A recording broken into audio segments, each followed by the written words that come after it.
As Forças Armadas chinesas dispararam foguetes nos arredores de Taiwan durante o segundo dia de exercícios militares que ensaiam um eventual bloqueio de Taiwan. Batizados de Missão de Justiça 2025, os exercícios começaram 11 dias depois que os Estados Unidos anunciaram um pacote de armas recorde de mais de 11 bilhões de dólares para Taiwan. O analista internacional Américo Martins tem os detalhes. A China realizou grandes exercícios militares nesta terça-feira ao redor da ilha de Taiwan. Os chineses enviaram para a região dezenas de embarcações militares, centenas de aviões da Força Aérea Chinesa e chegaram a utilizar inclusive embarcações anfíbias, submarinos e simular ataques contra a ilha a partir do próprio território chinês. Num determinado momento, os chineses ensaiaram um bloqueio total da ilha de Taiwan, inclusive atirando com munição de verdade contra as águas territoriais da ilha. Esses foram os maiores exercícios militares que os chineses já fizeram em Taiwan e também aqueles que chegaram mais perto da ilha. Os representantes de Taiwan reclamaram da postura chinesa e disseram que estão sendo ameaçados militarmente. Por que a China está fazendo essas ações neste momento? Porque o presidente chinês Xi Jinping ficou irritadíssimo com dois movimentos que foram feitos recentemente por outros países. O Japão, por exemplo, o novo governo japonês, declarou que iria ajudar militarmente Taiwan em caso de um conflito com a China. E o governo dos Estados Unidos acabou de fechar um pacote para a venda de mais armamentos para a defesa de Taiwan. Um contrato bilionário de mais de 11 bilhões de dólares, o maior da história entre Estados Unidos e Taiwan. O presidente Xi Jinping considera esse tipo de ação como uma provocação e uma intromissão de outros países nos assuntos internos da China. Por isso, ele determinou esses enormes exercícios. E os chineses estão tentando dar dois grandes sinais para o mundo. Em primeiro lugar, para os governantes de outros países, tentando dizer: não se metam, não se intrometam em assuntos da China. E também uma outra ameaça, um sinal claríssimo, tanto para o governo de Taiwan como para a sua população, mostrando que a China tem sim músculo militar para eventualmente anexar a ilha, como deseja o Partido Comunista Chinês. De Londres, Américo Martins. Marcos, começo com você. Qual é o recado da China? Eu acho que você tem que levar em consideração três mensagens que o governo de Pequim pretende dar com isso. Em primeiro lugar, eu acho que a reportagem ficou excelente. Em primeiro lugar, é uma manifestação para a população e para os partidos políticos locais, e existem alguns movimentos pró-independência em Taiwan, que fique claro que o posicionamento chinês é de que Taiwan faz parte da China, é província da China e eventualmente retornará à China. Então, esse é o primeiro aspecto da política doméstica de Taiwan, uma vez que aqui ou ali aparecem alguns movimentos que querem aí fazer uma opção total pela independência, justamente baseado no suposto apoio dos Estados Unidos. Em segundo lugar, a mensagem, né, a frase da primeira-ministra Sanae Takaichi do Japão não ajudou muito nesse processo todo. O Japão sempre teve ali uma postura histórica de não de não buscar aí armamentos, uma vedação constitucional no sentido de não ter uma atuação militar muito intensa, né, em razão de todos os bloqueios que foram colocados após a Segunda Guerra Mundial, e ela vem com a frase dizendo que se houvesse qualquer ação militar, eventualmente o Japão também estaria e seria envolvido nesse processo. Isso criou em Pequim um enorme nível de insatisfação, porque todos os primeiros ministros japoneses jamais foram nesse sentido e nessa argumentação, e a preocupação era justamente verificar se ela estava fazendo isso a pedido de Donald Trump ou se havia, de fato, uma mudança dentro da postura política japonesa. E, em terceiro, a mensagem é muito clara para Donald Trump. Apesar daquele acordo comercial que foi feito na Coreia, isto também cria uma irritabilidade em Pequim, porque vê justamente os Estados Unidos ali vendendo 11 bilhões de dólares em armas e que é basicamente uma afronta à China no sentido de querer ali transformar a China numa nova Ucrânia. Sim, não, sim. E aí, Pfeiffer, pegando o gancho aqui no finalzinho da resposta do Marcos, eu te pergunto, qual o recado de Trump a fazer essa operação gigante de armas com Taiwan? Bom, de parte de Trump, é uma mensagem de que os Estados Unidos continuam interessados na região e que Taiwan segue a ser um parceiro estratégico no sentido de constituir uma cunha associada aos Estados Unidos naquela parte do mundo, nas partes de maior disputa entre as nações circundantes, do Mar do Sul da China, das proximidades de Taiwan, e que também tem um vínculo tecnológico, né? Lembrando que Taiwan é um grande fornecedor de semiprocessadores, chips de altíssima capacidade de processamento. Agora, adicionando a corretíssima análise do Marcos, dois planos também, duas mensagens, dois públicos têm que ser considerados. O público interno chinês, vamos lembrar que a China vem cada vez mais demonstrando ao mundo a sua capacidade estratégico-militar, tecnológica, aqueles desfiles recentes, comemorativos do final da Segunda Guerra Mundial, eram uma demonstração disso, e igualmente esta movimentação em torno de Taiwan, que é, vamos dizer, parte de uma coreografia regional que já se repetiu várias vezes, tem uma certa periodicidade anual, mas que dessa vez, de fato, escalou em termos de volume, em termos de intensidade. E o outro público é o público das Forças Armadas, do Exército de Libertação Popular, do Exército Chinês, porque houve uma mudança de chefias. E essa mudança de chefias, 7 dos 8 principais comandantes foram substituídos, então isso demonstra também uma recapacitação de comando e controle, demonstrando prontidão das Forças Armadas chinesas para qualquer tipo de ação, não só em torno de Taiwan. Vamos lembrar que é considerado pela China um assunto doméstico, né? A China não reconhece a autonomia, a soberania de Taiwan, reconhece que ela é uma província rebelde e que, com isso, com essa ação, demonstra a sua recapacidade de atuação externa. Marcos, a gente tem falado muito que essa atuação do Trump, de Donald Trump, no ambiente internacional, de abandonar aliados, né? Óbvio que ela se contradiz um pouco com esse acordo de armas para Taiwan e como tudo que ele tem feito tem um fundamento mercantilista nisso aí, porque ele tem interesse em manter uma relação com essa expertise única de Taiwan, mas há uma leitura de que essa atitude de Trump está dando aos líderes mais radicais, como Putin e Xi Jinping, o seguinte: olha, façam o que quiserem, invadam onde quiserem, não tem problema nenhum, eu não vou cuidar de vocês. Aliás, eu agora quero me dar conta apenas das Américas. Esse ambiente ele é real? Xi Jinping realmente poderia estar se sentindo mais livre para atuar, já que Trump não quer saber de proteger mais ninguém? Eu acredito que nesta situação é um pouquinho diferente. Embora ele tenha aquele documento que foi lançado sobre segurança, né, dos Estados Unidos, dizendo que haveria uma ênfase no hemisfério ocidental, esta venda retrata aí uma questão de manter a presença dos Estados Unidos na região de uma forma intensa.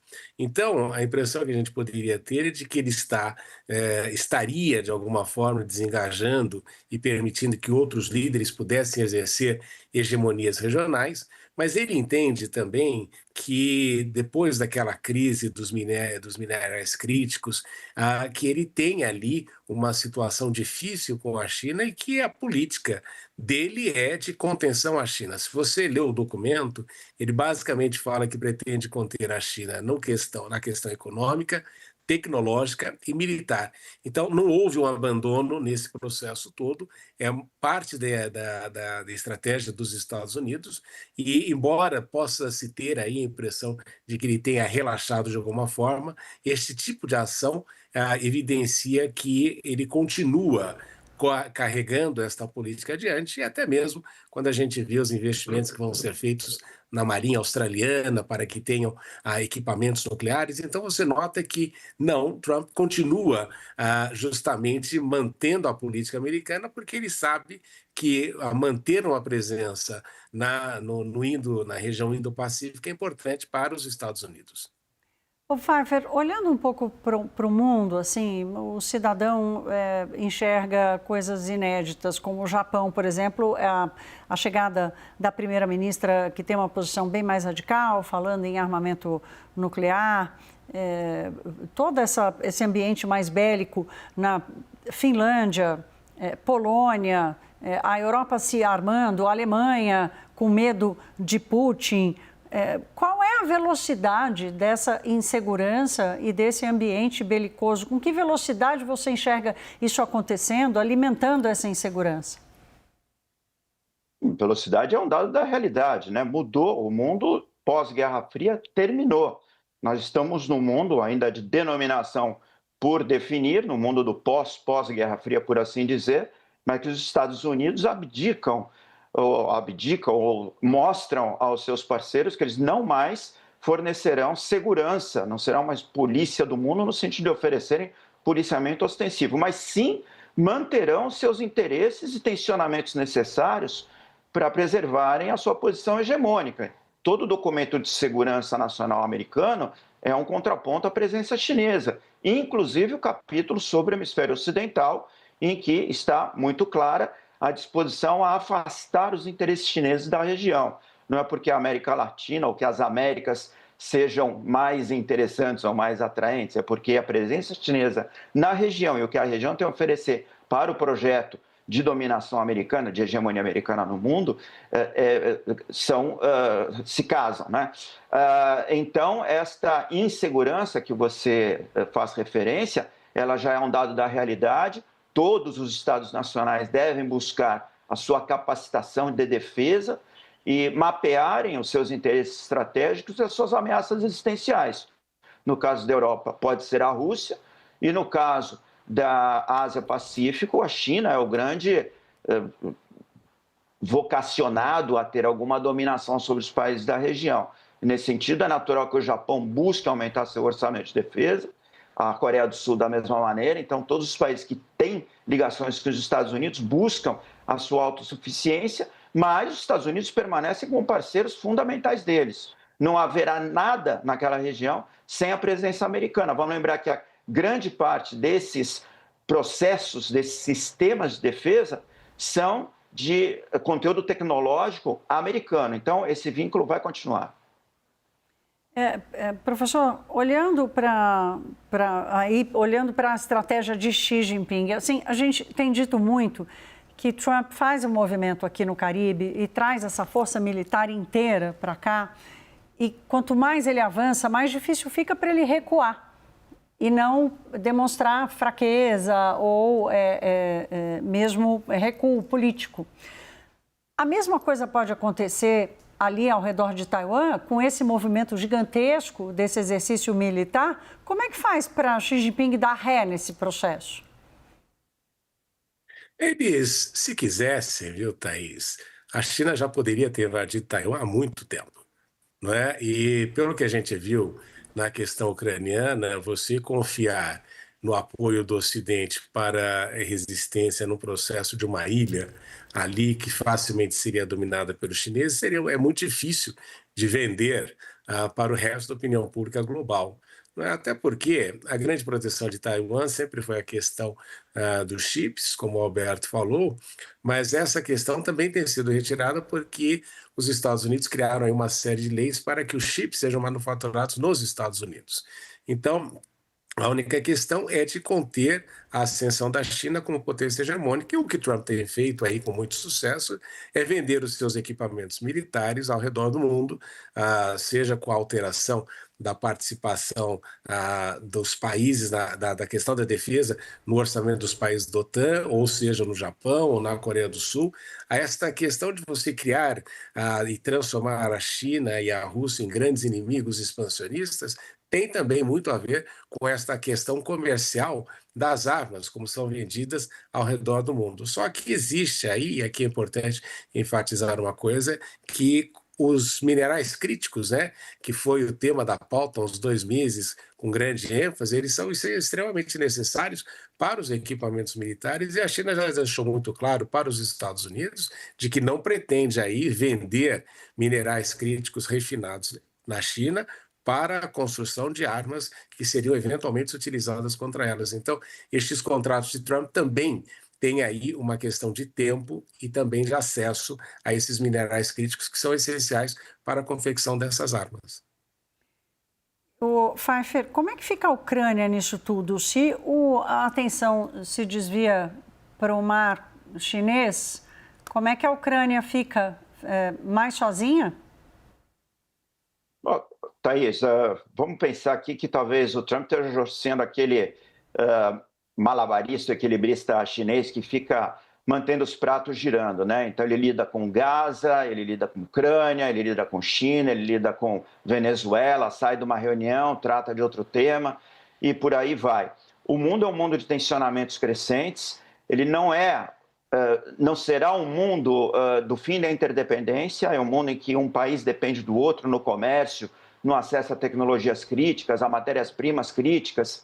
É um jogo de tensionamento constante e crescente. Mas, nesse momento, a Ucrânia é uma carta num baralho global, uma carta que, do ponto de vista dos americanos, vai sendo rifada em direção à Rússia, desde que haja acesso aos Estados Unidos ao que há de interessante na Ucrânia. Acesso a minerais, acesso à energia, acesso à reconstrução, haverá muito investimento em reconstrução, e a manutenção de uma presença americana na região que possibilite algum grau de controle. Mas, de fato, há uma retirada dos Estados Unidos do interesse na segurança europeia, mas sim a manutenção da hegemonia global. Então, os Estados Unidos se mantêm com a sua presença global através de pontos de apoio, de tensionamentos específicos, um deles será a Ucrânia, outro será Gaza, a reconstrução de Gaza, outro Taiwan, e com isso, com esses pontos de contato com eventuais ameaças à sua hegemonia, China, Rússia, outros atores, ele mantém esses tensionamentos e vai direcionar recursos para uma dominação maior do hemisfério ocidental pela proximidade e pelas condições de receber investimentos para industrialização, para extração de matérias-primas e outros interesses. Professor, a gente tem aqui 1 minutinho e meio de final. O quanto o Xi Jinping entende e faz essa leitura de toda a estratégia mercantilista de Trump e vai repetir isso, porque sempre enxergamos uma coisa muito mais política, não ideológica, porque ele não seria tão tosco, mas mais política de Xi Jinping nessa atuação. Veja, a China entendeu, depois da primeira eleição de Trump, que esta política, iniciada nos anos Obama, era uma política do Estado americano de contenção à China.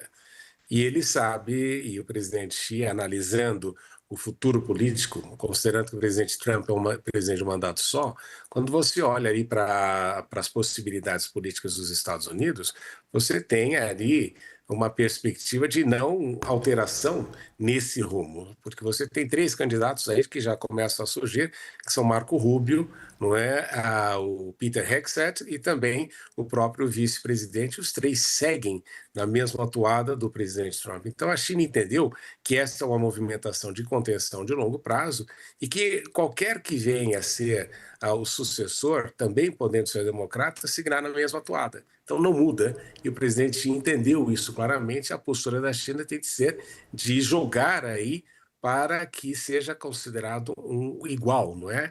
E a conversa ali na Coreia retratou justamente essa grande mudança global.